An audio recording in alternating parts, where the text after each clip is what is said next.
sana pakaronga idango ana nondo ivanga pakalo ena radio Fiji 1 nondo moibiti.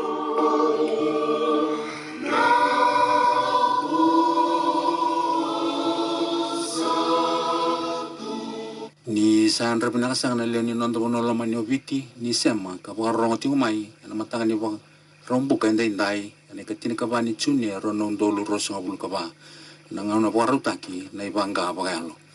Wandra batalanga mi obi kinta begitu gani. Ana talita kini turanga o Yesu Kristo na nondo turanga ka nondo ibambula. Gongana nom nindo ni bingrabe na matangani kuwa pasta TV tangalo may na songo lotu nando mo ni bibambula Itali. Nondo wanga bayalo na matangani kuwa na kuriti ngani na ultanga na inaki ni kana soli na alo tambo bekanda. Imbero ya o crea me sando amanda na nondo masu.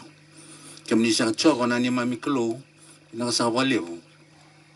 Na nomini lolama na walebu na ngono waru takingo na walebu ngoni sabo boya na nomini lolama na bi mataka kenga na walebu non rambula raro tiumai na salika kambra gongo karandona na magitu mai mera ronga vekin na ndine ni nomini bossa na vina kina ba ke mami rarama kina ni mami sala ni bossa mai turanga me ke mami wararama taki me ke mami kila kina na kandina ia na kandina na ngai sereki ke mami sanga idu bana masu ana bukomuninga chisu na ni mami toranga ni mami wambula amen ana mataka na no anda ronga de tuke ne rua tale na ina kini kana soli na alo tambo dua vakata kila na bikati tomni klo kene karua ana baka turi kenda da tale mena mati ana mataka bina ni kuwa una wasia tungani kina bikanda rua tale kana ngai kurita le tugani ana mataka anda sangole pamandani na nonda ultanga na kene matai menda vasa sabataki ka vakabui ka vakandonu ikina na ina ini kana soli na lotambu me mai vasa sabata ikenda vakabui ikenda kanda sa vakandonu ikina mai buana klo senga mai buana tamata sene vakabuli tamata sena vuku ni vorongo e ka polo ver mai corrida en mateni corrida ono viwa kina tin kandua tu sa senga ba ni kilani sa senga ni rawata na mateni tu ni klo ko ira sa senga ni alndonu duka ko di baka sini kemdo Kernanda undara, kernanda usoro kina matakau, kernanda uelewa, kerna bia bakana elewa, kerna bia moderi bakatangani, kernanda umbutako, kernanda ukodo, kernanda umateni, kernanda ubia bakasiaswani, kernanda ukobe, erna senga ni rawata, no mata ni tuni kalu, tini kandua, ian dosa wakakine liu ko ikemdo iso, ian dosa sili, dosa wasa sabataki, dosa wandonui, anada ni turang o Yesu Kristo, kena yalo ni nonda kalo. E ke bana numir tal tu kina ni song lo tu mi kornida. I nomdo umbula makawan, sani rawati kina na mate ni tu ni kalo. Sani rawati bakalawa. E nei tobonga ni mbula bayango. Keve nga enda rongoda, e tiki na usawili ka otiti wani. Kwa enda sarai da saraba, wandi ndi nataka. Ni sa sina itu e na nonda burubura, wakina nonda bunole ilai obiti. Na mbula ni tobo bayango, se mbula makawa. Keve ngori ena sanga tamata, se na buku ni buruburongo. Ena kau te tani rawa. Ena rawa la ngani kon dingi taka. Mai baka sina iti ena al tamu. Ena bi baka sabata ikina na kalau. Ka bi baka ndonu ikina. Ka bi baka bu ikina. Ki bi ko kokoya. Ronda na bi baka sabata ingoka. Ena da kawanga na kalau. Na nomi tabi nga ni usarama na kosa ni kalau. Mo baka mbauta, baka mulu matanga na lomo. Mo mai papitis te isara. Ena wai kina al tamu. Ena i baka roa ni paula bi te ito. E wato na kato kino polo vi te ito. E nei wawuli ayanga kina kai sanianga vir na lotu. E na te ito tolu lima kina vitu. Sanga i wawambula i kendo kukoya sa sianga na vuku ni dadang nundono nda sa kitaka. E na vuku ngani nona loma. E na silsil ni sudu tale kina vivu kabui ni altambo. O kwa sa sobara ka baka lewe i kendo kukoya. E na vuku i Yesu Kristo na nonda i wawambula. Menda wakandonu ikina. E na nona loloma wale nga. Menda yado, menda itau keni mbula tau mundu, sa waka nuni taki. Ronda, e senga nindona tamata, e na waka mbulai, waka sabataki, se waka bui, se waka ndoni rawa, e na nona waka ndonu.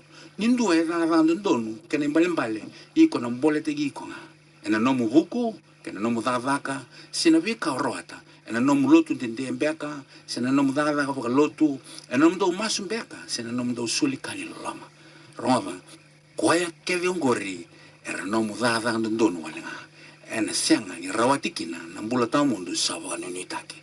na be ba sa ta ke na be ba ndo nui ke na be ba bui ni klo e rawala e na nona loma soli wala e na sili sutale ke na be ba bui ni ala tambo sana ngai rawati kina nambula e tamondo e na e so rua walu kina diwa ni sa loloma wala nga ndo sa bambula kina na buni bambota e sa singa ni buna ko ikemdo ai soli nga ni klo sa singa e na buni raka me ka ko kina ni tua mento kai koya na loloma ka mbeka ngo e na Roma 5:5 ye sa singa na mandua na buni ni nui ni sa sobarati kina londa na loloma ni klo ni sa soli weekenda na el tamo na kene kerua e soli so me anga weekenda e anga kina song le lotu na matani kornida chin kerua vitu kina chini kandua asa soli be ran tamate andua na ibata kile ni alo tambu me anga kina sa soli bo endua na danga ni alo tambu na bosa ni buku